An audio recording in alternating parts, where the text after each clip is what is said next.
কি সন্ত্রাস ছিলেন না রহমতের নবী ছিলেন? জোরে বলেন। তিনি এমন রহমতের নবী ছিলেন, গোটা পৃথিবীর সুলগ্ন থেকে এ পর্যন্ত না কোন ব্যক্তি এরকম দয়া অনুগ্রহ দেখাইতে পেরেছে, না কিয়ামত পর্যন্ত পারবে। কথা বলেন ঠিক না ঠিক? কিয়ামত পর্যন্ত চেষ্টা করে এমন দয়া দেখাইতে পারবে না। ইতিহাসের পাতা থেকে ছোট্ট একটা উদ্ধৃতি দিয়ে আমি আমার হযরতের কাছে মাইক ছেড়ে দেব। হুনাইনের যুদ্ধ শেষ হয়ে গেল, যুদ্ধবন্দীরা রাসূল করিম সাল্লাল্লাহু আলাইহি ওয়াসাল্লামের বন্দী শিবিরে, বন্দী নবীজি সাল্লাল্লাহু আলাইহি ওয়াসাল্লাম বন্দী শিবিরে দেখার জন্য গেলেন। বন্দী শিবিরে দিয়ে দেখলেন যে একজন নারী, একজন যুবতী মেয়ে, যার চেহারা দেখে বোঝা যাচ্ছে একজন সম্ভ্রান্ত পরিবারের হবে, একজন সম্ভ্রান্ত ঘরের হবে, কিন্তু যুদ্ধের ময়দান থেকে যেহেতু তাকে গ্রেফতার করে নিয়ে আসা হয়েছে, দৌড়াদৌড়ি ছুটাছুটি করেছে, গা ঢাকার মতো পর্যাপ্ত পরিবারের কোনো কাপড় নাই।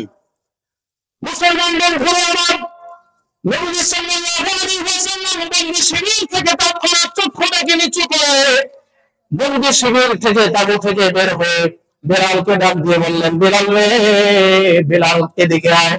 হযরত বেলাল হাবশী রাদিয়াল্লাহু তাআলার কাছে আসলেন।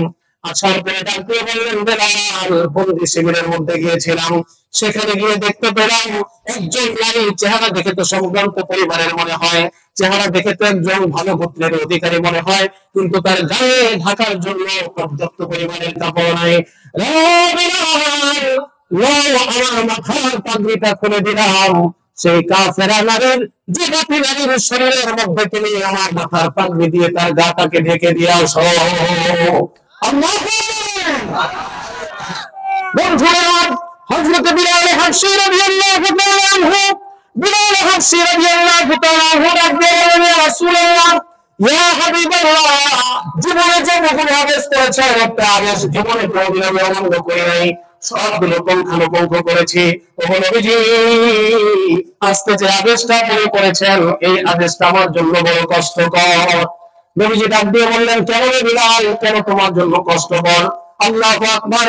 হযরত বিলাল হাবশী রাদিয়াল্লাহু তাআলা আনহু ডাক দিয়ে বললেন, ইয়া রাসূলুল্লাহ, ইয়া হাবিবাল্লাহ, আপনি দুইটা কদম উঠায় সাত আসমান অতিক্রম করে, সিদরাতুল মুনতাহা অতিক্রম করে, ৭০,০০০ নূরের পর্দা ভেদ করে আরশে আজিমের মেহমান হয়ে যান। আপনি তো এমন একজন নবী, যিনি আঙ্গুল দিয়ে ইশারা করলে চারদিক খণ্ডিত হয়ে যায়। আপনি এমন একজন নবী, হা বললে হালাল হয়ে যায়, না বললে হারাম হয়ে যায়। এমন একজন নবী, কোন কিছু ইচ্ছা করলে দুই হাত আল্লাহর দরবারে বাড়ানোর প্রয়োজন হয় না, শুধু ইচ্ছা করলে আল্লাহ পাক রব্বুল আলামিন দোয়া কবুল করে নেন। এমন কত পবিত্র নবী, এমন একজন মহান নবীর মাথার পাগড়ি, যার একটা সুতা বিক্রি করলে এই গোটা পৃথিবীটা যদি তার একটা পাগড়ির সুতা ক্রয় করার জন্য দেওয়া হয়, কয়েকবার বিক্রি করলেও হবে না। কথা বলেন ঠিক না ঠিক? গোটা পৃথিবীটাকে কয়েকবার বিক্রি করে দিলে আপনার মাথার পাগড়ির একটা সুতার দাম হবে না। এই পাগড়িটাকে আমি কিভাবে একজন মুশরিকা কাফেরা নারীর মাথার দেহের মধ্যে আমি লাগাইতে পারি? নবী আমার ডাক দিয়ে বললেন, বেলাল, আজকে যদি সেই বন্দী শিবিরে সেই মহিলাটার আমার গোত্রের সাথে সম্পর্ক নাই, রক্তের সাথে সম্পর্ক নাই, বংশের সাথে সম্পর্ক নাই, তার জায়গায় যদি আমার নয়নের মণি, আমার আদরের বিড়ালি, আমার চোখের পুতুলি, আমার কলিজার টুকরা ফাতেমা এরকম বন্দী হয়ে থাকতো, আর আমি যদি আমার মাথার পাগড়িটাকে তাকে দেওয়ার জন্য, তোমাকে পরে দেওয়ার জন্য বলতাম, রে বেলাল, তোমার কি কোনো আপত্তি থাকতো? তুমি কি আপত্তি করতে পারতে? আল্লাহু আকবার। কোথায় কোন ইতিহাস এরকম দয়ার নবীর, এরকম বন্দী শিবিরের বন্দীদের সাথে এমন সুন্দর আচরণ? কথা বলেন ঠিক না ঠিক? আজকে আমেরিকা যারা ডেমোক্রেসির কথা বলে, মানবতার কথা বলে, মনুষ্যত্বের কথা বলে, আমরা দেখেছি ইরাকের বন্দী মুসলমানদেরকে বন্দী করে আবুগারিব কারাগারে রেখে, আফগানিস্তানের মুসলমানদেরকে বন্দী করে, তারা যখন বন্দীশালায় রেখেছে, মুসলমানদেরকে উলঙ্গ করে এক মুসলমান আরেক মুসলমানের মুখে প্রস্রাব করতে বাধ্য করেছে। কথা বলে ঠিক না দেখে?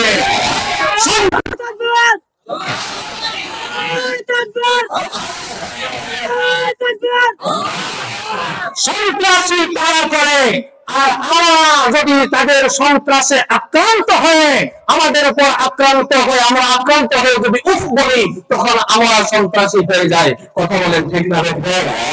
এমন চরিত্র, এমন অনুপম আদর্শ শিক্ষা দিয়েছেন নবীজি সাল্লাল্লাহু আলাইহি ওয়াসাল্লাম। তো বন্ধুগণ, বন্দি শিবিরে প্রবেশ করলেন নবীজি সাল্লাল্লাহু আলাইহি ওয়াসাল্লাম।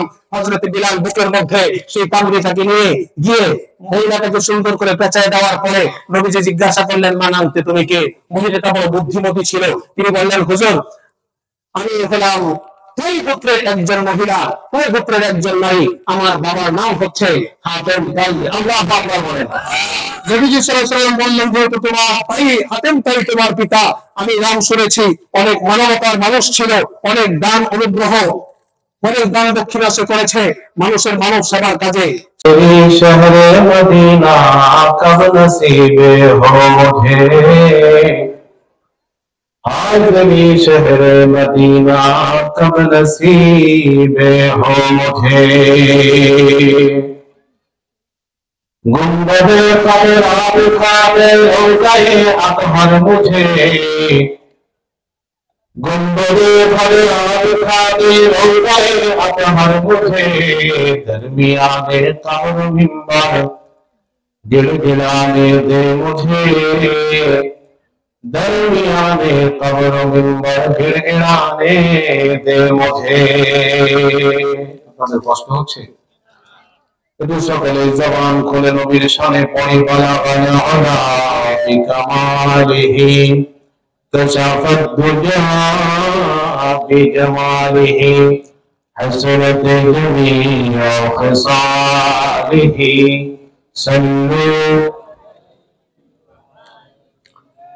मेरा दिल तरफ रहा है, मेरा दिल तरफ रहा है और जल रहा है सीना। ये दवा भी मिलेगी, मुझे ले चलो मदीना।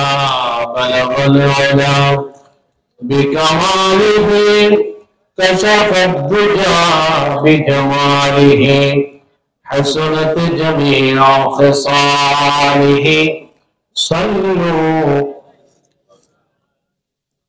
সকলেই কিন্তু পড়ছেন না। একটু জবান খুলে মহান রবের সান্নিধ্য পাওয়ার আছে, একটু জবান খুলে পড়ি লা ইলাহা ইল্লাল্লাহ, জোরে লা ইলাহা ইল্লাল্লাহ।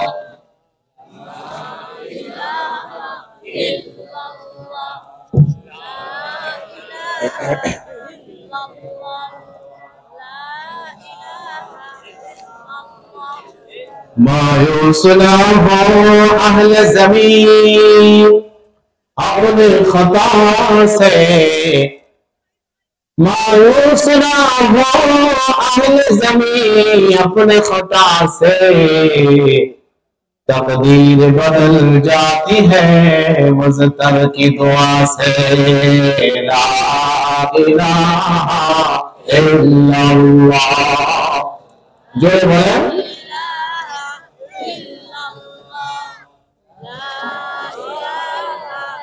ला इलाहा इल्लल्लाह मुहम्मदुर रसूलुल्लाह सल्लल्लाहु अलैहि वसल्लम।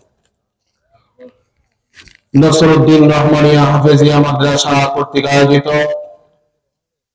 হাফেজ ছাত্রদের দস্তারে ফজিলত উপলক্ষে আজকের এই ইসলামী মহাসম্মেলনের পরম শ্রদ্ধাভাজন সভাপতি, প্রধান অতিথি, আমন্ত্রিত ওয়াইজিনে কেরাম,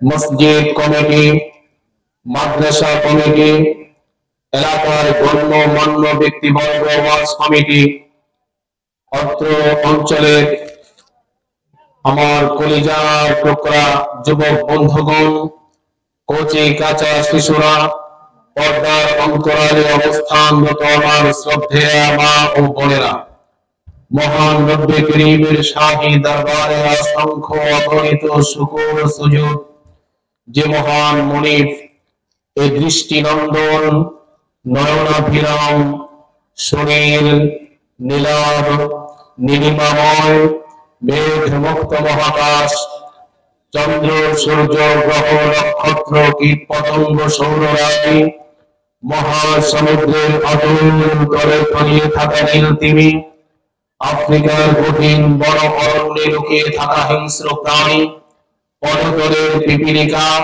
উড়ন্ত পক্ষীরাজি সহ আমাদের সকলের ক্ষুধায় খাদ্য পিপাসার পানি ব্যবস্থা করেন যে মহান সত্তা, যে মহান দ্রষ্টা, যে মহান রব্বে করিম আমাদেরকে দুনিয়াবী সকল কাজ থেকে ফারেক করে, গুনাহের সকল পরিবেশ থেকে হেফাজত করে, অত্যন্ত দয়া করে ভালোবেসে মহব্বত করে রহমতি বরকতি সামিয়ানার নিচে বসে কোরআন ও হাদিসের আলোচনা শুনবার এবং বলবার তৌফিক দান করেন। এজন্য প্রত্যেকেই বেজার না খুশি? এটা তো খুশির আওয়াজ হলো না, আমি আবারও শুনতে চাচ্ছি, বেজার না খুশি? কম না বেশি? বেশি খুশি হয়েছি মহান রবের দরবারে সকলে শ্রদ্ধা জড়িত কণ্ঠে ঈমানি বলে বলিয়ান হয়ে শ্রদ্ধা বলে নত শিরে আওয়াজ করে তার প্রশংসা বাক্য উচ্চারণ করছি, সকলেই ভক্তি বলে পড়ছি আলহামদুলিল্লাহ। আরো একবার বলেন আলহামদুলিল্লাহ। প্রিয় উপস্থিতি, আমি আপনাদের সম্মুখে পবিত্র কালামুল্লাহ শরীফের সূরা বনী ইসরাঈলের 82 নম্বর আয়াতে কারিমা জনাবে মুহাম্মদুর রাসূলুল্লাহ সাল্লাল্লাহু আলাইহি ওয়াসাল্লামের অসংখ্য অগণিত আহাদিসে মুবারাকা থেকে ছোট্ট একখানা হাদিসের টুকরা আপনাদের সামনে তেলাওয়াত করেছি। আমার তেলাওয়াতকৃত আয়াত এবং হাদিসকে সামনে নিয়ে সংক্ষিপ্ত আলোচনা আলহামদুলিল্লাহ শেষ পর্যন্ত সকলেই থাকবেন তো ইনশাআল্লাহ। আল্লাহ পাক রব্বুল আলামিন আমাদেরকে আলোচনা শুনবার এবং বলবার, বক্তা শ্রোতা উভয়কে আমল করবার তৌফিক দান করেন, সকলেই বলি আমিন। আর একটু আওয়াজ দিয়ে বলি না আমিন? বন্ধুগণ, আমি আমার মূল আলোচনায়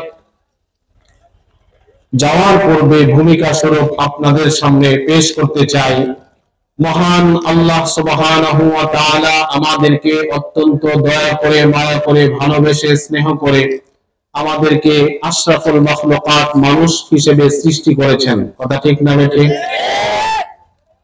মানুষ সৃষ্টি করেছেন আমাদেরকে। এই মানব দেহের সৃষ্টির উপাদান হচ্ছে 4টা। কয়টা? জোরে বলেন। একটু আওয়াজ করতে হবে, মাঝে মাঝে আপনাদেরকে জিজ্ঞাসা করলে উত্তর দিবেন। বক্তা এবং শ্রোতা মিলেমিশে ওয়াজটা করি, কি বলেন? আওয়াজ করতে রাজি আছেন তো ইনশাআল্লাহ? একা বক্তা শুধু বলেই গেল, আপনারা শুধু শুনেই গেলেন, এটার মধ্যে মনোযোগ 100% আসে না। আসে?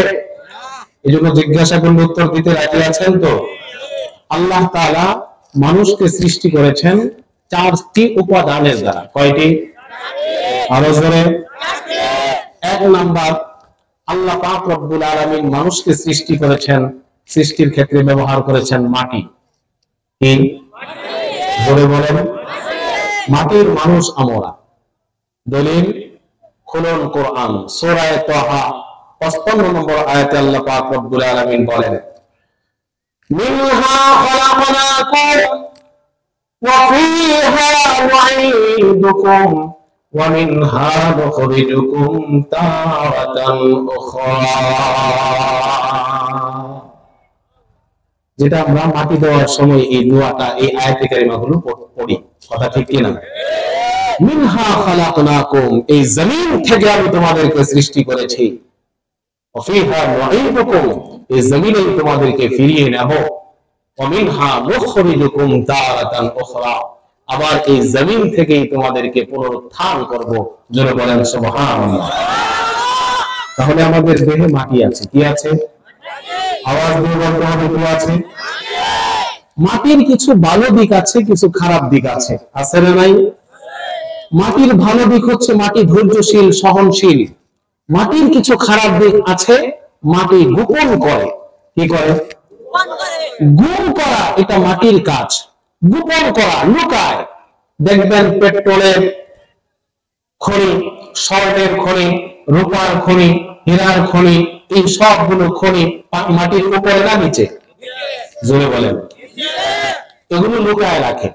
মানুষের মধ্যেও এই খারাপ গুণটা, অনেকে খারাপ দোষটা অনেক সময় মানুষের মধ্যে প্রবল হয়ে যায়, মানুষের মধ্যে দোষটা প্রকাশ পায়, মানুষের মধ্যে এই রোগে আক্রান্ত হয়ে যায়, মানুষও গোপন করে। যদি স্ত্রী বলে, কি গো স্বামী, একটু সামনে চলে আসলো, আপনার অ্যাকাউন্টে কত টাকা আছে? না, একদম খালি, বলে কিনা? অথচ অ্যাকাউন্টে লক্ষ লক্ষ টাকা আছে, স্ত্রীর সামনে প্রকাশ করতে চায় না। কথা বলেন ঠিক কিনা? লুকায়। এই লুকানো, এটা মাটির সিফত, মাটির গুণ। কথা বলেন ঠিক কিনা? একজনের ঘরে বউ আছে 4টা, এরপরেও গোপনে গোপনে লুকায় লুকায় পরকিয়া করে, আরেকটা খুঁজে। আছে না নাই? জোরে বলেন আছে না নাই? পরকিয়া, নিজের স্ত্রী রেখে অন্য একটা মেয়ের পিছনে ঘুরে পরকিয়া, গোপনে প্রেম করে, এগুলা মানুষের এই মাটি, এটার একটা দোষ হচ্ছে লুকায়, গোপন করে। তার মধ্যে, এই মানুষের মধ্যে এই সিফাতটা চলে আসে, সে লুকায়, গোপন করে। আজকাল বর্তমানে বাংলাদেশে বিভিন্ন পত্র পত্রিকায়, প্রিন্ট মিডিয়ায় আপনারা দেখতে পাবেন যে স্বামীকে রেখে স্ত্রী পরকিয়া করতে গিয়া এক পর্যায়ে নিজের 2টা সন্তানকে নিজ হাতে জবাই করে দিয়েছে। কথা বলেন ঠিক না? এরকম অহরহ পাবেন। আবার স্বামীকেও পাবেন স্ত্রীকে জবাই করে পরকিয়া ধরা খায়া। কথা বলেন ঠিক কিনা? লুকানো, এটা মানুষের একটা ব্যাক সাইড, এটা দোষ। আমাদের বাংলাদেশের অনেক শিল্পপতি এমন আছে যারা বাংলাদেশের শ্রমিকদের রক্ত, ঘাম, রক্ত পানি করা পয়সা বাংলাদেশে না রেখে কোটি কোটি টাকা সুইজারল্যান্ডের সুইস ব্যাংকে গিয়ে গোপনে জমা রাখে। আছে না নাই? জোরে বলেন আছে না নাই? কথা কি বুঝতেছেন?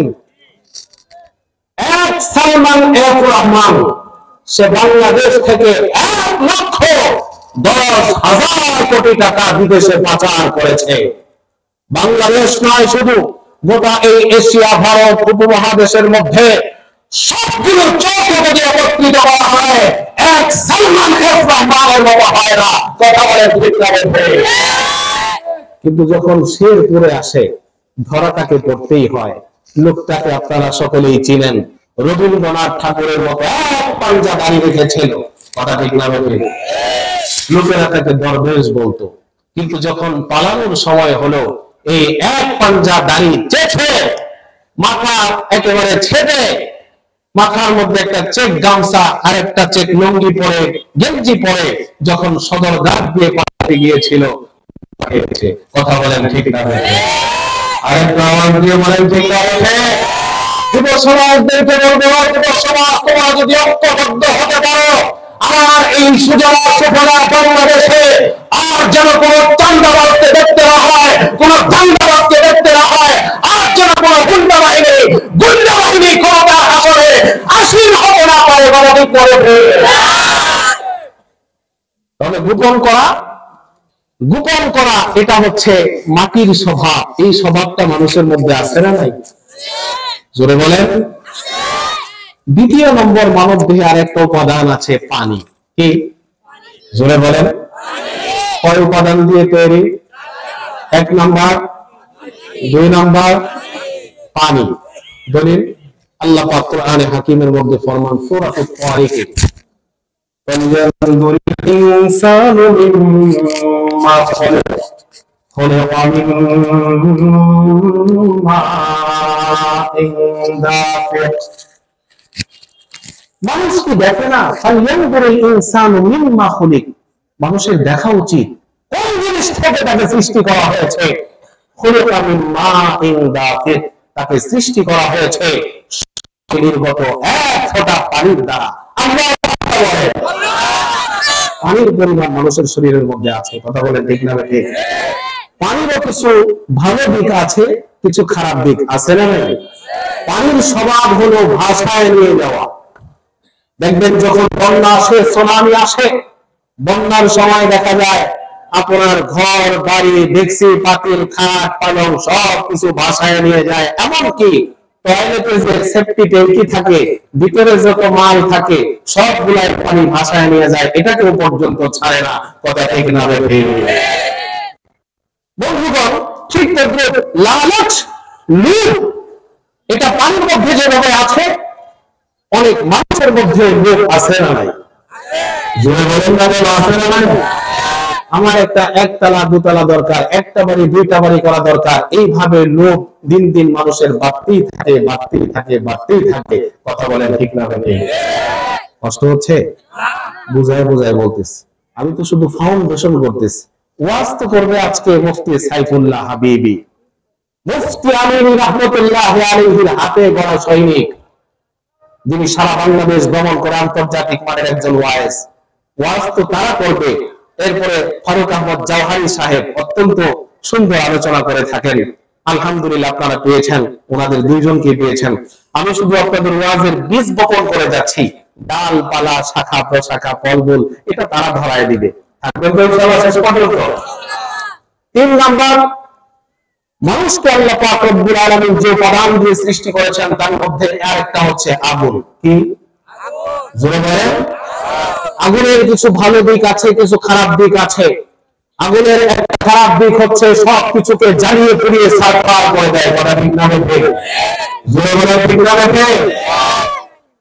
জ্বালিয়ে পুড়িয়ে ছারখার করে দেওয়া, এটা আগুনের স্বভাব।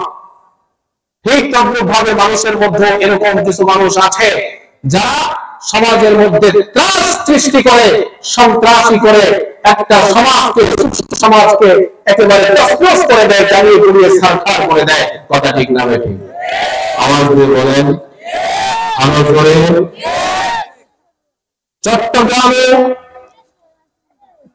চট্টগ্রামে আদালত চত্বরে বাংলাদেশের 92% মুসলমানদের দেশে একজন মুসলিম অ্যাডভোকেটকে প্রকাশ্যে দিবালোকে ইসকনের সন্ত্রাসী বাহিনী সকল মানুষের সামনে প্রকাশ্যে দিবালোকে হিংস্র হায়নার মতো কুপিয়ে হত্যা করেছে, শহীদ করে দিয়েছে। কথা বলা ঠিক না বেঠিক? আর একটু আওয়াজ দিয়ে। হিংস্র হায়নার মতো হত্যা করেছে। মানুষ এভাবে একজন মানুষকে মারতে পারে? আপনারা যারা সোশ্যাল মিডিয়ায় দেখেছেন, সাইফুল ইসলাম আলিফের লাশটাকে ক্ষত বিক্ষত, একেবারে দেহের মধ্যে এমন কোনো জায়গা নাই যেখানে কোপের আঘাত নাই। কথা বলেন ঠিক না বেঠিক? ইসকন একটি সন্ত্রাসী উগ্র গোষ্ঠী। এই অন্তর্বর্তীকালীন সরকারকে বলবো, অনতিবিলম্বে ইসকনকে নিষেধ করতে হবে। বাংলাদেশে তাদের কোনো কর্মকাণ্ড চলতে দেওয়া যাবে না, যাবে না, যাবে না। কথা বলেন ঠিক না বেঠিক? অন্যথায় এই 92% মুসলমানের দেশে 92% মুসলমান যদি একযোগে সেই ইসকনের বিরুদ্ধে ঐক্যবদ্ধ হয়ে দাঁড়িয়ে যায়, এক একটা চিন্তিত ইসকনের সদস্যদেরকে দেওয়া হয়, তারা বরখাস্ত করার সময় পাবে না, পাবে না, পাবে না। কথা বলে ঠিক না বেঠিক? বন্ধুগণ, তো বলতেছিলাম, আগুনের স্বভাব হচ্ছে জ্বালিয়ে দেওয়া, পুড়িয়ে দেওয়া। মানুষের মধ্যে এরকম কিছু স্বভাব আছে যারা জ্বালিয়ে দেয়, পুড়িয়ে দেয়। কথা বলেন ঠিক না বেঠিক? 4 নম্বর উপাদান হচ্ছে হাওয়া। আপনাদের কষ্ট হচ্ছে? 4 নম্বর উপাদান হচ্ছে হাওয়া, বাতাস। বাতাস দিয়ে আল্লাহ পাক রব্বুল আলামিন মানুষ সৃষ্টি করেছেন। আগুন, পানি, মাটি, হাওয়া। বাতাসের একটা কাজ হচ্ছে সে শুধু উপরের দিকে উঠতে চায়। দেখবেন আপনার প্যারাশুটের মধ্যে বাতাস প্রবেশ করানোর পরে প্যারাশুটটা উপরের দিকে উঠে যায়। কথা বলেন ঠিক না বেঠিক? মানুষের মধ্যে এরকম কিছু স্বভাব আছে যে সব সময় শুধু উপরে থাকতে চায়, এক পর্যায়ে তার মধ্যে অহংকার চলে আসে। কথা বলেন ঠিক না বেঠিক? অহংকার চলে আসে। আপনি রাস্তা দিয়ে যাইবেন, আপনাকে এমনিতেই বলবে এই ক্ষেতটা আমার, ওই বিল্ডিংটা আমার, ওই মসজিদ আমি দিয়েছি, ওই মাদ্রাসার জায়গা আমি দিয়েছি, এই জাতীয় কথা কেউ জিজ্ঞাসা করে নাই, তারপরে বলে। আছে না? অনেকে দেখবেন যে আপনার মোবাইলে কথা বলতেছে, হ্যাঁ দোস্ত, আমি তো আমার দোতলার বাড়ির ছাদের উপরে থেকে কথা বলছি, যার কারণে নেটওয়ার্কটা ক্লিয়ার, তোমার কথাটা সুন্দরভাবে বোঝা যাচ্ছে। কি রে ভাই, দোতলার বিল্ডিং এর ছাদের উপরে উঠছো, এই কথা কি তোমার বন্ধু শুনতে চাইছে? সে বুঝাইতেছে যে আমার একটা দোতলা বিল্ডিং আছে। কথা বলেন ঠিক না? এগুলো কি? বন্ধুগণ, এই বিষয়গুলো বোঝানোর দ্বারা আমার উদ্দেশ্য হচ্ছে এই চার উপাদান দিয়ে আল্লাহ পাক রব্বুল আলামিন মানব জাতিকে সৃষ্টি করেছেন। এই চারটা উপাদানের সংমিশ্রণে কিছু রূপ মানুষের অন্তরের মধ্যে জন্ম নেয়, যার কারণে হিংসা, কিবির, হেস, লোভ, লালসা, এরপরে আনানিয়ত, অহংকার, আমিত্ব, বরত্ব, এই জাতীয় কিছু রূপ অন্তরের মধ্যে সৃষ্টি হয়। কথা বলেন ঠিক না বেঠিক? এই রূপগুলো আপনি পরিষ্কার করবেন কিভাবে? দুনিয়ার সার্ফ এক্সেল দিয়ে অথবা ডিটারজেন্ট পাউডার দিয়ে তো এগুলো দূর হবে না। দুনিয়ার কোনো র‍্যাক তো সেখানে ব্যবহার করা যাবে না। র‍্যাক ব্যবহার করবেন কিভাবে? আল্লাহু আকবার। হাদিসে পাকের মধ্যে জনাবে মুহাম্মদুর রাসূলুল্লাহ সাল্লাল্লাহু আলাইহি ওয়াসাল্লাম ফরমান, ইন্না হাযিহিল কুলুবা তাসদাউ কামা ইয়াসদাউ হাদীদ ইযা আসাবাহুল মা قيل وما جلاؤها يا رسول الله قال كثرة ذكر الموت وتلاوة القرآن إن هذه القلوب تصدع মুসলমানদের ঘরে আমার অন্তর এবং মানুষের রোগাক্রান্ত হয়ে যায়, ঝঙ্কার পড়ে যায়। ইন্না হাযিহিল কুলুবা তাসদাউ, অন্তরগুলোর মধ্যে ঝঙ্কার পড়ে যায়, কামা ইয়াসদাউল হাদীদ ইযা আসাবাহুল মা, যেভাবে লোহার মধ্যে পানি লাগলে লোহা ঝঙ্কার পড়ে যায়, ঠিক তদ্রূপভাবে অন্তরগুলোর মধ্যে ঝঙ্কার পড়ে যায়, মরিচা পড়ে যায়। সাহাবায়ে কেরাম জিজ্ঞাসা করলেন, হুজুর এটা পরিষ্কার করার পদ্ধতি কি, এটা কি? নবীজি সাল্লাল্লাহু আলাইহি ওয়াসাল্লাম বললেন দুইটা জিনিস। এক নাম্বার হচ্ছে কাসরাতু যিকরিল মাউত, বেশি বেশি করে মৃত্যুর কথা স্মরণ করা। যে যত বেশি মৃত্যুর কথা স্মরণ করবে, গুনাহ থেকে বিরত থাকা সহজ হবে, তার দিল পরিষ্কার হয়ে যাবে। এক নাম্বার। দুই নাম্বার হচ্ছে তিলাওয়াতুল কোরআন, বেশি বেশি করে কোরআনে কারীমের তেলাওয়াত করা, বেশি বেশি করে কোরআনে কারীমের তেলাওয়াত করা। বন্ধুগণ, আজকাল কোরআনে কারীমের তেলাওয়াতের বড় অভাব। এমন একটা সময় ছিল, যেই সময়ের মধ্যে, যখন আজ থেকে 30 বছর আগের কথাই বলেন, তো ওই সময় আপনার দেখা যেত যে এলাকা দিয়ে ঘুরলে সকাল বেলায় প্রত্যেকটা ঘর থেকে মৌমাছি যেরকম গুনগুন গুনগুন আওয়াজ করে, প্রত্যেকটা ঘর থেকে কোরআনে কারীমের তেলাওয়াতের আওয়াজ বেরিয়ে আসতো। কথা বলেন ঠিক না? আওয়াজ বেরিয়ে আসতো না? কিন্তু বর্তমানে কয়টা ঘরে আপনার কোরআনে কারীমের তেলাওয়াত হয় বলেন? কোরআনে কারীমের তেলাওয়াত আগের মতো আছে? জোরে বলেন আছে? বন্ধুগণ, কোরআন থেকে আমরা দূরে সরে যাচ্ছি। কথা বলেন ঠিক কিনা? এই জন্যই তো আল্লাহ বলেন, ও জামানা মুআজ্জাজ থি, ও জামানা মুআজ্জাজ থি, হামিলে কোরআন হোকর और तुम खार हुए तारिके कुरान होकर, और तुम खार हुए तारिके कुरान होकर। এমন একটা সময় ছিল, যেই সময়ে কোরআনে কারীম পড়ে, কোরআন অনুযায়ী জীবন গড়ে তারা সম্মানিত হয়েছে। আর আজকে তোমরা কোরআন থেকে দূরে সরা যাওয়ার কারণে, কোরআন থেকে দূরে থাকার কারণে, কোরআনের সাথে সংস্পর্শ তোমাদের না থাকার কারণে আজকে তোমরা দুনিয়ার মধ্যে বিভিন্ন জায়গায় লাঞ্ছিত, অপমানিত, লজ্জিত। কথা বলেন ঠিক না? আজকাল আপনি লক্ষ্য করে দেখেন, পৃথিবীতে প্রায় 200 কোটি মুসলমান, বিভিন্ন জায়গায় মুসলমানরা কাফের, মুশরিক, বেঈমানদের হাতে নির্যাতিত হচ্ছে, নিষ্পেষিত হচ্ছে। কথা বলেন ঠিক না? অথচ মুসলমানরা তো সেই জাতি যারা 313 জন 1000 কাফেরের বিরুদ্ধে লড়াই করে বিজয় অর্জন করেছে। কথা বলেন ঠিক না? বন্ধুরা আমার, কোরআন থেকে আমরা দূরে সরে যাচ্ছি। এই জন্য কোরআনের পক্ষে থাকার জন্য রাজি আছি তো সকলে? সকলে কোরআনের পক্ষে থাকবো তো ইনশাআল্লাহ। বন্ধুরা আমার, আল্লাহ পাক রব্বুল আলামিন পবিত্র কোরআনে হাকিমে সূরা বনী ইসরাঈলের মধ্যে বলেন, وَنُنَزِّلُ مِنَ الْقُرْآنِ مَا هُوَ شِفَاءٌ وَرَحْمَةٌ لِلْمُؤْمِنِينَ।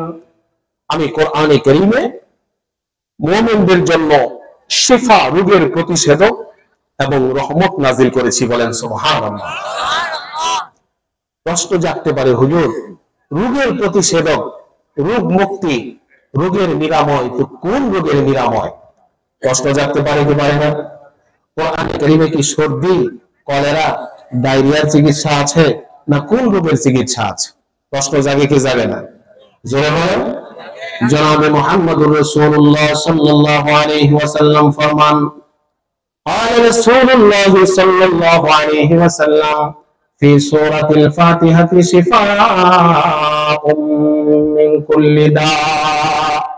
সূরা ফাতিহার মধ্যে আল্লাহ পাক রব্বুল আলামিন সমস্ত রোগের ঔষধ রেখেছেন। জোরে জোরে বলেন সুবহানাল্লাহ। আবু সাঈদ খুদরি রাদিয়াল্লাহু তাআলা আনহু থেকে বর্ণিত, সাহাবায়ে কেরামের একটা জামাত কোন এক সফরে যাচ্ছিলেন। সফর করতে করতে সন্ধ্যা গড়িয়ে আসলো, সামনে একটা এলাকা দেখতে পেলেন। তো সেখানে গিয়ে এই কাফেলার আমির সেই এলাকার একজন মুরব্বীকে ডাক দিলেন, মাতাব্বরকে ডাক দিলেন যে আজকে তো সন্ধ্যা হয়ে যাচ্ছে, আপনার এই এলাকার পাশেই, আপনার এই গ্রামের পাশেই আমরা একটু রাত্রি যাপন করতে চাই।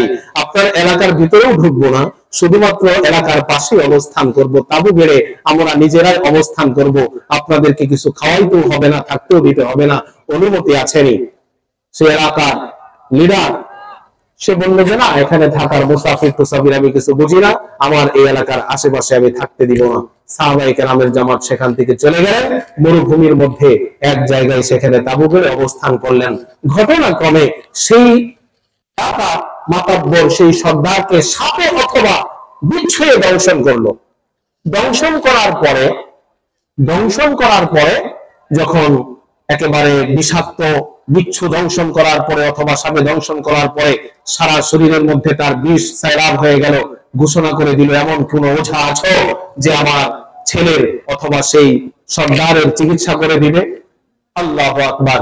অনেক ওঝা, অনেক কবিরাজ আসলো, কিন্তু এটাকে ভালো করার মতো কোনো কবিরাজ সেখানে উপস্থিত, সকলেই চেষ্টা করলো, ভালো হলো না। একজনে বললো, হযরত আপনার গতকাল যে একটা মুসাফিরের দল এসেছিল, আমি কি তাদের কাছে গিয়ে একটু জিজ্ঞাসা করব যে তাদের কাছে এরকম এই সাপের ঝাড়া বা বিচ্ছুর ঝাড়া ফুঁক করে এরকম কোন ওঝা, এরকম কোন কবিরাজ আছেনি? মাতাব্বর বলতেছে, কেমনে বলি, কালকে থাকার জন্য অনুমতি চাইলো, দিলাম না, আজকে যদি বলি আমাদেরকে এসে উপকার করে দাও, এটা আমি কেমনে বলি? তোমাদের মধ্য থেকে একজন যাও। তো একজন গেল, যাওয়ার পরে আমির কাফেলাকে লক্ষ্য করে বললেন, আপনাদের মধ্যে এমন কি কেউ আছেন যে আমার সাপের ঝাড়া জানেন বা সাপের চিকিৎসা জানেন? তো আমির তিনি বলতেছেন যে হ্যাঁ আমি জানি। আল্লাহু আকবার। অন্যান্য সাহাবীরা ভাবতেছে সাপের ঝাড়া, এরপরে আপনার বিচ্ছুর বিষ নামানো, এগুলো তো অনেক মন্ত্র তন্ত্র পড়ে ফু দিতে হয়, অনেক গালিগালা শব্দ সেখানে উচ্চারণ করা লাগে, তো আমাদের আমির সাহেব এগুলো দিয়ে ঝাড়া দিবে, এটা কি হয়? এরপরও তাকে দেখার জন্য গেলেন।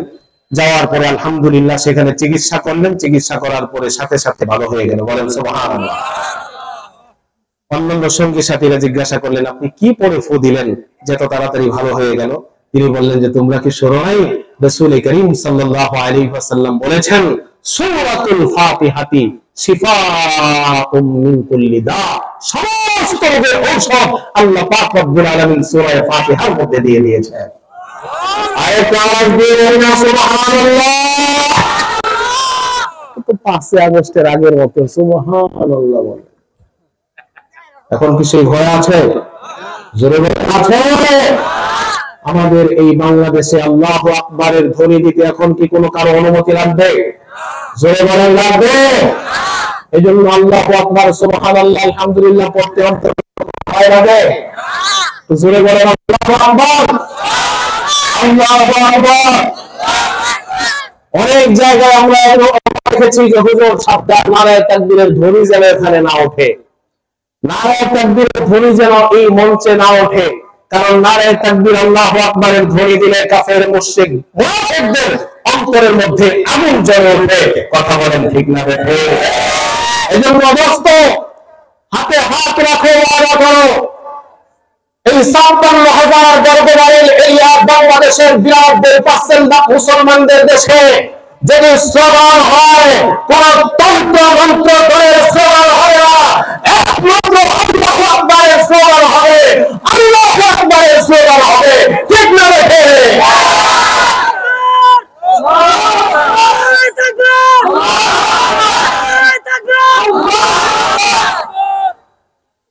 এরপরে তো আপনার তাকবীর সবাই একসাথে দিতে পারছেন না। এটা আওয়াজ দিয়ে বলেন নারায়ে তাকবীর, নারায়ে তাকবীর। আমরা সবাই রাসূল শোনা, ভয় করি না ভুলের বোমা। নারায়ে তাকবীর। বন্ধুগণ, আল্লাহু আকবারের ধ্বনি গোটা পৃথিবীতে সময়ের ব্যবধানে সারা পৃথিবীতে আপনার একসাথে চলতেই থাকে, বন্ধ হয় না। আল্লাহু আকবার বলেন, আরেকটু আওয়াজ দিয়ে বলি না আল্লাহু আকবার।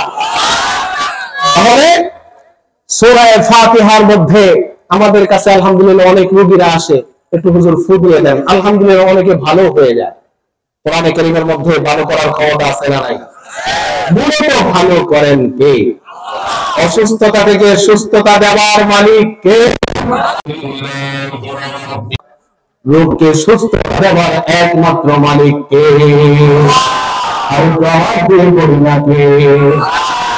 বন্ধুগণ, এক দেবদেবীর পূজারী, সংক্ষেপে বলি যেহেতু সময় খুব কম, একটা বাচ্চা খুব অসুস্থতা, আপনার পেটের ব্যথা, আর ভালো হয় না, তো করবে কি? আল্লাহু আকবার। কি করবে সে?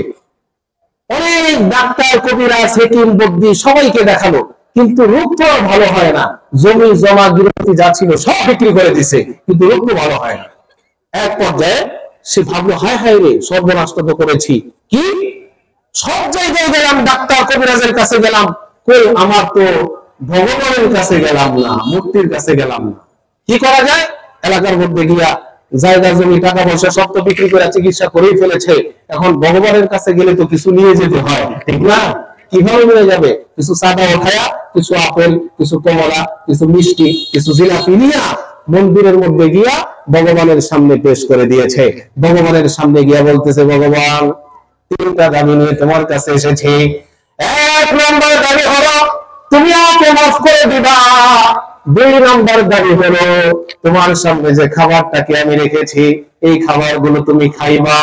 তিন নম্বর দাবি হলো আমার মেয়ের পেটের ব্যথাটা ভালো করে দিবা। এই তিনটা কাজের যে কোনো একটা কাজের ক্ষমতা তাদের এই মূর্তির ভগবান রাখে কি রাখে না? জোরে বলেন। একজনের কাছে রাখে। খুশি আছে আপনাদের? মূর্তি কোনো উপকার করতে পারবে? এই আপেল কমলা খাইতে পারবে? এরপরেও সেখানে পেশ করা হয় কি হয় না? আল্লাহ বলেন, وَيَعْبُدُونَ مِن دُونِ اللَّهِ مَا لَا يَضُرُّهُمْ وَلَا يَنفَعُهُمْ। মূর্তির পূজারীরা এমন মূর্তির পূজা করে যা তাদের কোনো ক্ষতিও করতে পারে না, তাদের কোনো উপকারও করতে পারে না। পারে? জোরে বলেন, পারে? বেচারা কয়, এবার আমার তিনটা দাবি, আমাকে মাফ করবা। দুই নম্বর, আমার এই হাদিয়া, আমার এই উপঢৌকন, আপেল কমলা মিষ্টি নাশপাতি জিলাপি এগুলো খাইবা, আর আমার মেয়ের পেটের ব্যথাটা ভালো করে দিবা। 10 হাত 10 দিকে দিয়া জিহ্বাটাকে ভাই কইরা বেটকায় দিয়া সেখানে একজনে দাঁড়ায় রয়েছে। আছে না ভাই? জোরে বলেন, আছে না ভাই?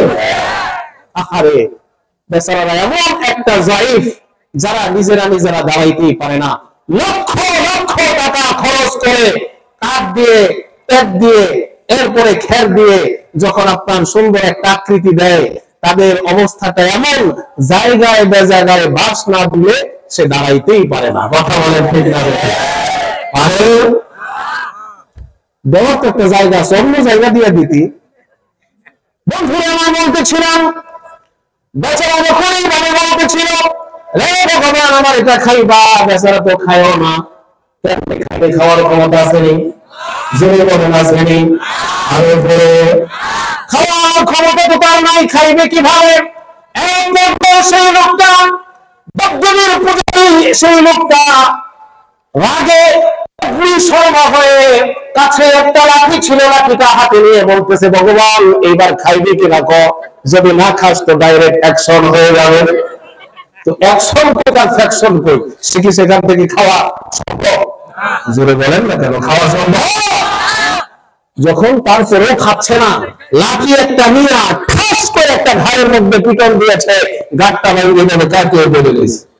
যা ছিল সবগুলোকে ফেলে চরবার করে দিয়ে সেখান থেকে বের হয়ে আইসা বলতেছে, হায় হায় রে, সারাটা জিন্দগি ভর যার গোলামি করলাম, যার সামনে মাথা মতো করলাম, তার সামনে মাথা মতো করলাম, কার কাছে চাইলাম, কার পূজা অর্চনা করলাম, কার ইবাদত করলাম, আমার তো হাদিয়া মেইসকে খাওয়ার ক্ষমতা রাখে না, মাফত আমাকে করতে পারলো না, সে আমাকে জাহান্নামের আগুন থেকে কিভাবে হেফাজত করবে, সে আমার নরক থেকে হেফাজত করে কিভাবে স্বর্গে দিবে। তার অন্তরের মধ্যে হেদায়েত ঢেলে দিয়েছেন কে? আল্লাহ পাক বলেন, মান ইউরিদিল্লাহু আন ইয়াহদিয়াহু ইয়াশরাহ সাদরাহু লিল ইসলাম। আল্লাহ পাক রব্বুল আলামিন যাকে হেদায়েত দেওয়ার ইচ্ছা করেন তার অন্তরটাকে ইসলাম গ্রহণের জন্য উন্মুক্ত করে দেন। উন্মুক্ত করে দেন কে? হেদায়েত দেওয়ার মালিক কে? জোরে বলেন। হেদায়েতের মালিক একমাত্র আল্লাহ। আল্লাহ পাক রব্বুল আলামিন তার অন্তরটাকে বাছাই করে দিয়েছেন, বান্দা তোকে আমি হেদায়েত দিব। আল্লাহু আকবার। সে বের হওয়ার পরে বলতেছে, হায় হায় রে, কার ইবাদত করলাম। সে বের হয়ে যাওয়ার পরে এক পর্যায়ে আল্লাহু আকবার তার অন্তরের মধ্যে স্মরণ হয়ে গেল, হায় হায় রে, আমি তো সারাটা জীবন এই মূর্তিকে সেজদা করে কাটায় দিলাম। তবে মুসলমানরা যে মুসলমানদের আল্লাহর ইবাদত বন্দেগী করে মসজিদে যায়, দেখি তাদের আল্লাহ আমার মেয়ের পেটের ব্যথাটা ভালো করতে পারে কিনা। আল্লাহু আকবার বলেন। কিন্তু এখানে একটু সমস্যা হলো, যদি আমি সেখানে যাই, বেলায় মসজিদে এই গতি কইরা পতলা বইরা যদি মসজিদে আমি ঢুকি, এই এলাকার যুবক মুসলমানরা তার অস্তিত্ব রাখবে? জোরে বলেন না কেন? রাখবে। তাহলে কি করা? রাতের অন্ধকারে যেতে হবে। চলে গেল বাড়িতে। মুসলমান বন্ধুরে আমার, রাত যখন গভীর হয়ে গেল, গভীর রজনীতে 2টা 2:30টার সময় বা 3টার সময় ঘর থেকে বের হয়ে মসজিদের উদ্দেশ্যে যখন রওনা হয়ে গেল, মসজিদের উদ্দেশ্যে রওনা হয়ে যাওয়ার পর মসজিদের কাছে গিয়ে হঠাৎ করে তার নজরের মসজিদের সাথে একটা পুকুর ছিল। সেই পুকুরের মধ্যে বাজারের মধ্যে যখন তিনি আসা যাওয়া করতো, বাজারে আসা যাওয়া করতো, সে দেখতো নামাজের সময় হয়ে গেলে মুসলমান মুসল্লিরা সেখানে এসে হাত ধোয়, আবার মুখ ধোয়, আবার পাও ধোয়, এরকম করে। এটাকে যে ওযু বলে, সেই বেচারা তো ওযুটাও জানে না, ওযু কিভাবে করতে হয় এটাও তো সে জানে না। তো কি করবে? এরপরও সেই মসজিদের ঘাটের পুকুরের ঘাটে গিয়া আল্লাহু আকবার 2টা হাত এই পর্যন্ত ধুইলো, কোন পর্যন্ত ধুইবে সে তো জানে না। এরপরে হাতটা কোনো মতে ধোয়ার পরে মুখে কুলি করবে, মুখে কুলি কইরা গিলবে না ফেলবে এটাও তো সে জানে না, কারণ ওযুর সাথে তো তার সম্পর্ক নাই। বন্ধুরে আমার, এক পর্যায়ে কয়েকবার নিয়া এই পুকুরের পানি গিললো, কয়েকবার ফেললো। এরপরে হাত যখন দৌত করবে, এই কওনি পর্যন্ত দৌত করবে না বগল পর্যন্ত দৌত করবে এটাও তো তার জানা নাই। হাতটাকে পানির মধ্যে দিয়া এইভাবে চালা যা কপালে যা আছে, কয়বার ধোয়া লাগবে সেটা তো সে জানে না। বন্ধুগণ, চেহারা দৌত করবে কোন পর্যন্ত এটাও তার জানা নাই। কয়েকবার পানি চেহারার মধ্যে রাখার পরে এর আগে সে দৃষ্টি দিয়েছিল মুসলমানরা যখন ওযু করতে মাথায় এরকম করে মাসে করে, এটাকে যে মাসে বলে সে তো তাও জানে না। এক পর্যায়ে গরু যেভাবে পানি খায়, মাথাটা সেই পুকুরের পানির মধ্যে ডুবাই দিয়ে এইভাবে কয়েকটা লাড়া দিয়েছে। লাড়া দেওয়ার পরে এখন পা ধুবে, এই সমস্যা জটিল কনফিউশনের মধ্যে পড়ে গেছে। পাও বাজে ধুইমো, কোন মতে হাত মুখ তো দিলাম, ঠিক আছে, পাও কি টাকলু পর্যন্ত না হাঁটু পর্যন্ত না কোমর পর্যন্ত, কোন পর্যন্ত ধুইব সেই কনফিউশনের মধ্যে পড়ে গেছে। বন্ধুরা, যা আছে তো পারে সত্য করে তার ধুতিটাকে পেঁচায় একটা লেংটি দিয়েছে। লেংটি বোঝেন তো?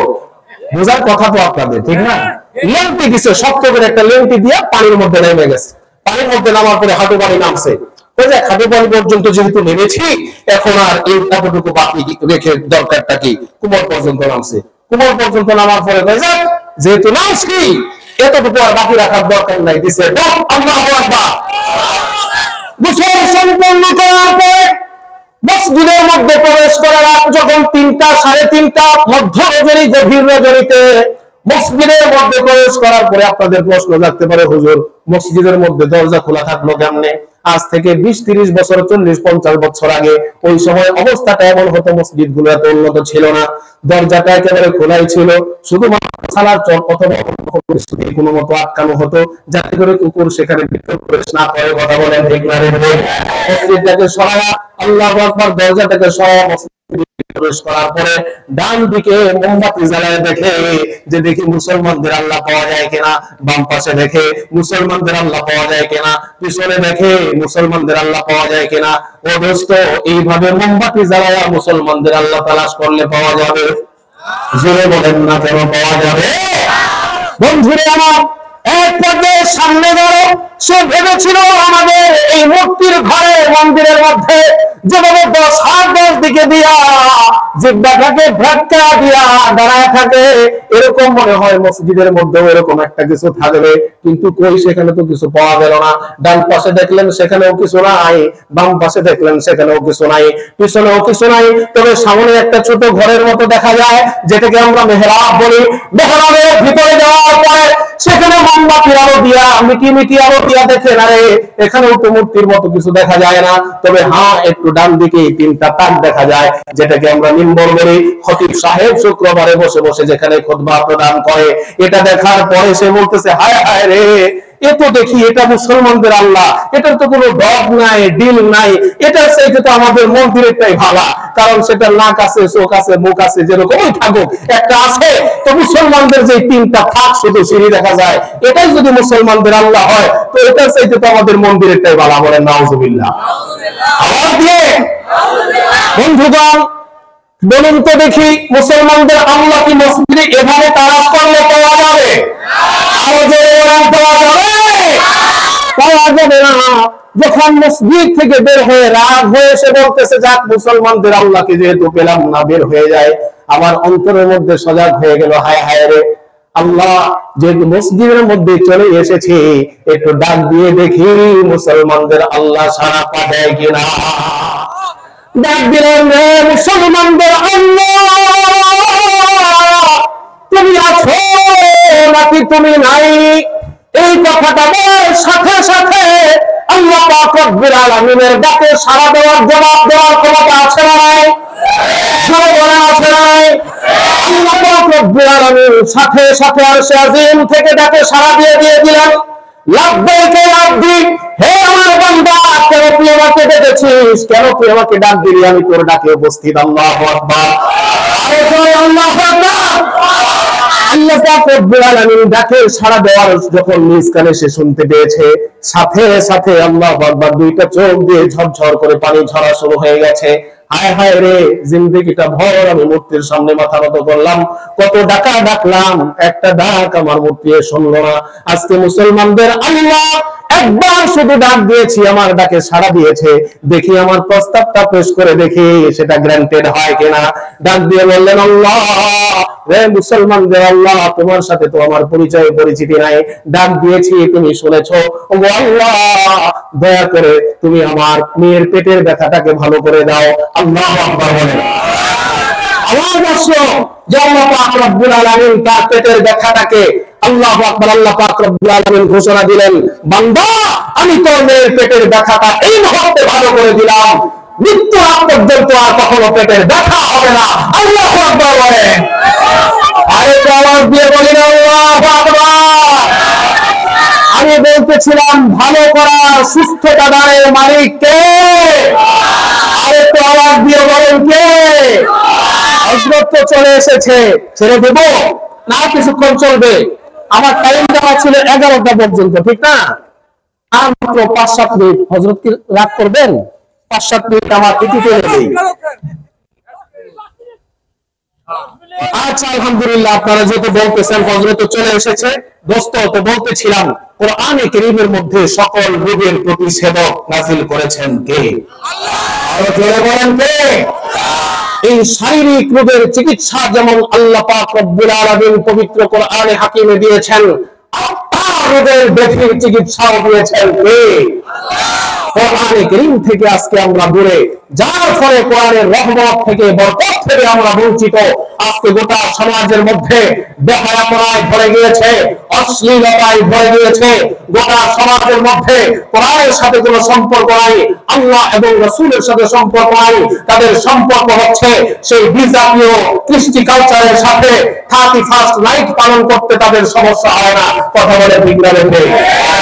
31st নাইট পালন করতে অসুবিধা হয় না, এই দিনে মাহফিল গুলো আসতে তাদের অ্যালার্জি হয়, কথা বলে ঠিক না বেঠিক? বন্ধুগণ, তো বলতেছিলাম মহান আল্লাহ পাক রব্বুল আলামিনের কোরআন থেকে আমরা দূরে সরে গেছি, যার ফলে আজকে আমাদের ব্যক্তি জীবনে অবনতি, রাষ্ট্রীয় জীবনে অবনতি, আন্তর্জাতিক জীবনেও আমাদের অবনতি আর অবনতি, কথা বলেন ঠিক না বেঠিক? আরেকটা আওয়াজ দিয়ে বলেন ঠিক না বেঠিক? আজকে মুসলমান যুবক সন্তানরা সেই আর্জেন্টিনা, ব্রাজিলের অনুসরণ করে তাদের চুলের স্টাইলে চুল কাটে, তাদের লেবাস অনুযায়ী লেবাস পরে, তাদের জার্সি গায়ে পরে, এমনকি এমনও দেখা যায় হাজার হাজার লক্ষ লক্ষ টাকা খরচ করে, লক্ষ লক্ষ টাকা খরচ করে তারা ব্রাজিল আর্জেন্টিনার পতাকা বানায়। ফেনীতে একজন দেখেছিলাম গত বিশ্বকাপের সময়, যে নিজের বাড়ি থেকে শ্বশুর বাড়ি পর্যন্ত 5 কিলোমিটার লম্বা একটা ব্রাজিলের পতাকা বানাইছে। বলেন নাউজুবিল্লাহ, আওয়াজ দিয়ে বলেন নাউজুবিল্লাহ। আমাদের অন্তরে ভালোবাসা থাকবে কার? আরেকটা আওয়াজ দিয়ে বলেন কার? আমাদের অন্তরে ভালোবাসা থাকবে আল্লাহ এবং তার রাসূলের, কোরআনের।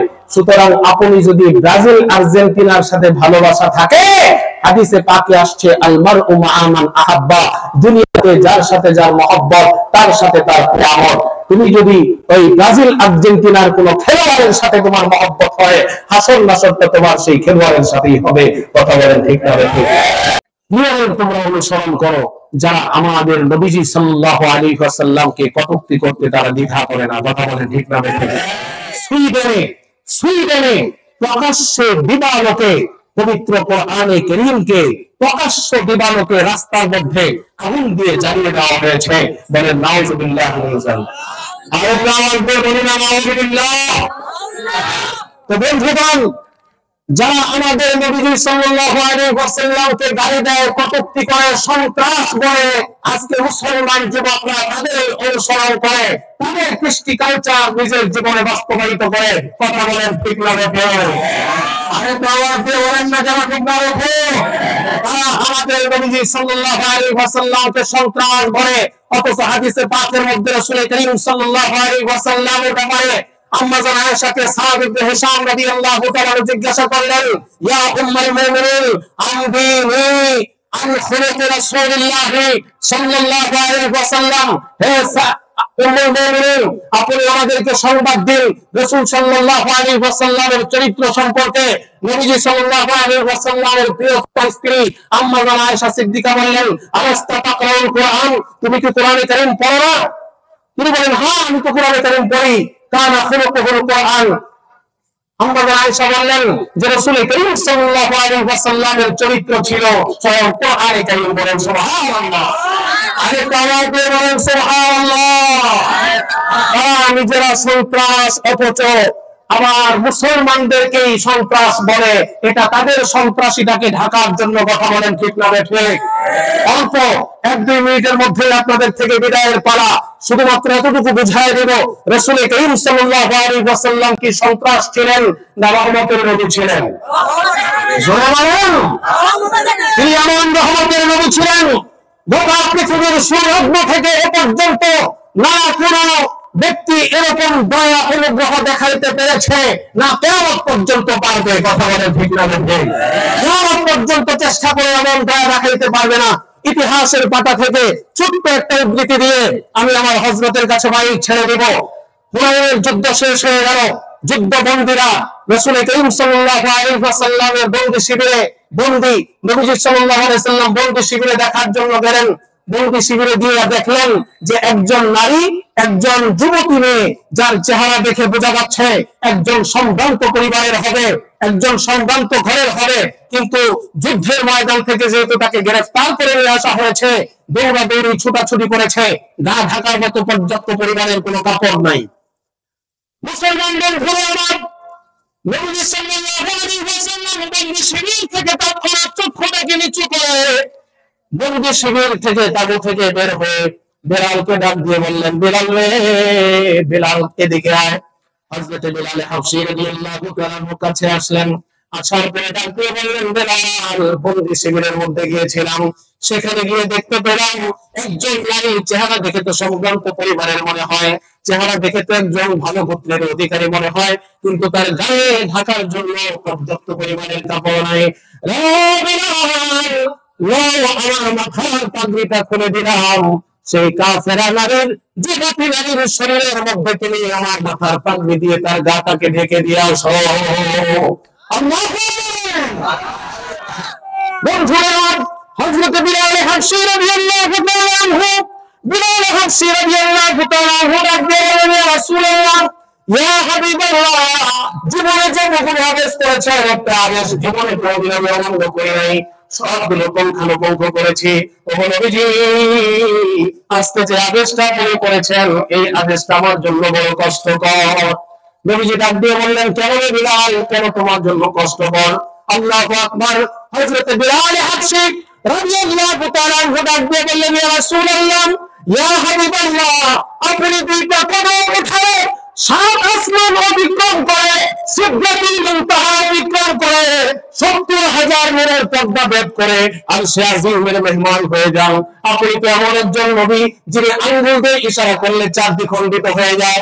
আপনি এমন একজন নবী, হা বললে হালাল হয়ে যায়, না বললে হারাম হয়ে যায়। এমন একজন নবী, কোনো কিছু ইচ্ছা করলে দুই হাত আল্লাহর দরবারে বাড়ানোর প্রয়োজন হয় না, শুধু ইচ্ছা করলে আল্লাহ পাক রব্বুল আলামিন দোয়া কবুল করে নেন। এমন কত পবিত্র নবী, এমন একজন মহান নবীর মাথার পাগড়ি, যার একটা সুতা বিক্রি করলে এই গোটা পৃথিবীটা যদি তার একটা পাগড়ির সুতা ক্রয় করার জন্য দেওয়া হয়, কয়েকবার বিক্রি করলেও হবে না। কথা বলেন ঠিক না? গোটা পৃথিবীটাকে কয়েকবার বিক্রি করে দিলে আপনার মাথার পাগড়ির একটা সুতার দাম হবে না। এই পাগড়িটাকে আমি কিভাবে একজন মুশরিকা কাফেরা নারীর মাথার দেহের মধ্যে আমি লাগাইতে পারি? নবী আমার ডাক দিয়ে বললেন, বেলাল, আজকে যদি সেই বন্দি শিবিরে সেই মহিলাটার আমার গোত্রের সাথে সম্পর্ক নাই, রক্তের সাথে সম্পর্ক নাই, বংশের সাথে সম্পর্ক নাই, তার জায়গায় যদি আমার নয়নের মণি, আমার আদরের দুলারি, আমার চোখের পুতুলি, আমার কলিজার টুকরা ফাতেমা এরকম বন্দী হয়ে থাকতো, আর আমি যদি আমার মাথার পাগড়িটাকে তাকে দেওয়ার জন্য, তোমাকে পরে দেওয়ার জন্য বলতাম, রে বেলাল, তোমার কি কোনো আপত্তি থাকতো? তুমি কি আপত্তি করতে পারতে? আল্লাহু আকবার। কোথায় তার ইতিহাস? এরকম দয়ার নবীর, এরকম বন্দি শিবিরের বন্দিনীদের সাথে এমন সুন্দর আচরণ, কথা বলার ঠিক না বেঠে? আজকে আমেরিকা যারা ডেমোক্রেসির কথা বলে, মানবতার কথা বলে, মনুষ্যত্বের কথা বলে, আমরা দেখেছি ইরাকের বন্দি মুসলমানদেরকে বন্দি করে আবু গারিব কারাগারে রেখে, আফগানিস্তানের মুসলমানদেরকে বন্দি করে, তারা যখন বন্দিশালায় রেখেছে, মুসলমানদেরকে উলঙ্গ করে এক মুসলমান আরেক মুসলমানের মুখে প্রস্রাব করতে বাধ্য করেছে। কথা বলে ঠিক না দেখে?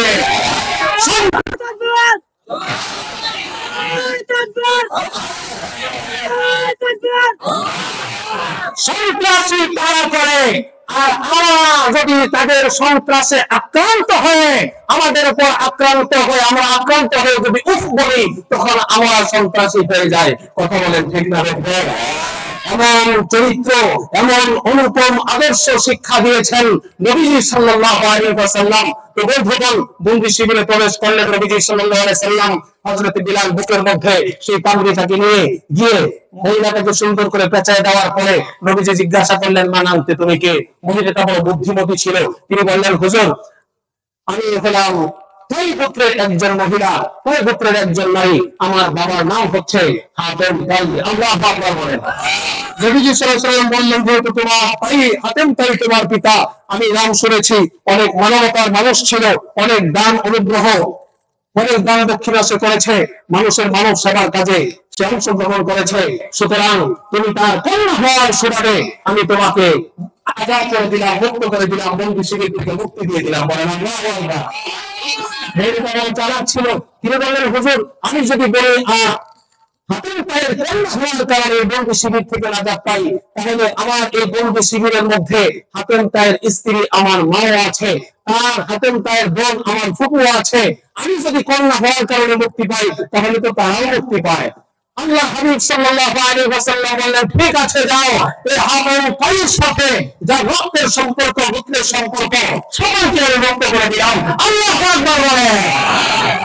বন্ধুরা আমার, নবীজি সাল্লাল্লাহু আলাইহি ওয়াসাল্লাম যখন মুক্ত করে দিলেন, তারা কাবর শিবির থেকে বের হয়ে নবীজি সাল্লাল্লাহু আলাইহি ওয়াসাল্লামের কাছে বললেন, ইয়া রাসূলুল্লাহ, ইয়া হাবিবাল্লাহ, আমাদের এই দুনিয়ার বন্দী শিবির থেকে আপনি আমাদেরকে মুক্তি দিয়েছেন, জাহান্নাম থেকে মুক্তির ব্যবস্থাটা করে দেন, পড়ে দেন কালেমা লা ইলাহা ইল্লাল্লাহু মুহাম্মাদুর রাসূলুল্লাহ। আল্লাহু আকবার বলেন। বন্ধুগণ, তো এমন মানবতার নবীজি সাল্লাল্লাহু আলাইহি ওয়াসাল্লাম ছিলেন, এমন মানবতার নবী। সুতরাং এমন পুত পবিত্র নবীর চরিত্র নিয়ে, এমন পুত পবিত্র নবীর চরিত্র নিয়ে যদি কোন কুলাঙ্গার বাজে মন্তব্য করে, বাজে কটূক্তি করে, সে কোন দেশের, কোন ধর্মের, কোন রাষ্ট্রের, সে প্রেসিডেন্ট, সে ফকির, দেখার কোন আমাদের সময় নাই। আমরা তাদের দাঁড়া জবাব দেওয়ার জন্য বুকে বুলেট রাখবে না, ফাঁসির মঞ্চে দাঁড়াবো, দেখার বিষয় নাই। নবীর ইজ্জত রক্ষার্থে প্রতিবাদ করতেই হবে, করতেই হবে, করতেই হবে। করার জন্য প্রয়োজন বস্তু দামে দিয়ে আপনাকে দেখা নারায়ণ থাকবেন, নারায়ণ থাকবেন। আমাদের প্রত্যেককে কোরআনে কারীমের একজন ধারক বাহক হিসেবে কবুল করে নেন, সকলেই বলে আমিন। হাফেজে কোরআনের বাবা হওয়ার তৌফিক দান করেন, বলেন আমিন। হাফেজে কোরআনের নানা হওয়ার তৌফিক দান করেন, সকলেই বলে আমিন। ছোট ছোট ছেলে মেয়ে যারা আছে তাদের প্রত্যেককে আল্লাহ পাক হাফেজে কোরআন বানান, সকলেই বলে আমিন। আরেকটা আওয়াজ দিয়ে বলি আমিন। আল্লাহ পাক রব্বুল আলামিন যে কথাগুলো বললাম প্রত্যেককে আমল করার তৌফিক দান করেন।